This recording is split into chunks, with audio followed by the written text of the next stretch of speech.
চলুন আজকের এই ভিডিওতে এমন কিছু বর্বর এবং নৃশংস মৃত্যুদণ্ডের কথা শোনাবো যা আপনার হোশ উড়িয়ে দেবে। নাম্বার 1, বেঈমানদের দোলনা।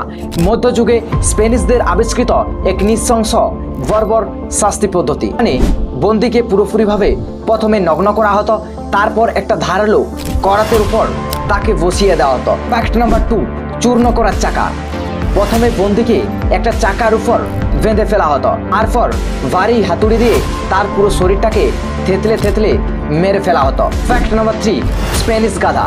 নামটা শুনতে গাধা লাগলেও আসলেও এটা গাধা ছিল না। এটা গাধার অবয়বে লোহার তৈরি ধারালো একটা যন্ত্র, যেখানে একটা মানুষকে বসিয়ে দেওয়া হতো, তারপর তার দুটো পায়ে ভারী রকমের লোহার বল ঝুলিয়ে দেওয়া হতো, আর আস্তে আস্তে সেই মানুষটা তার শরীরের মাঝ বরাবর কাটা পড়তো। নাম্বার 4, লোহার তৈরি মহিষ। সিসিলিতে প্রথম এই পদ্ধতিটি আবিষ্কৃত হয়। পিরিলস নামক একজন ইস্পাত কর্মী এই শাস্তি পদ্ধতিটি আবিষ্কার করেন, যেখানে ইস্পাতের তৈরি একটা ফাঁপা মহিষ তৈরি করা হতো।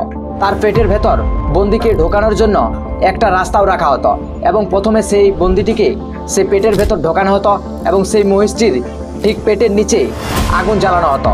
সেই আগুনের তাপে সিদ্ধ হতে হতে সেই বন্দিটি মারা যেত।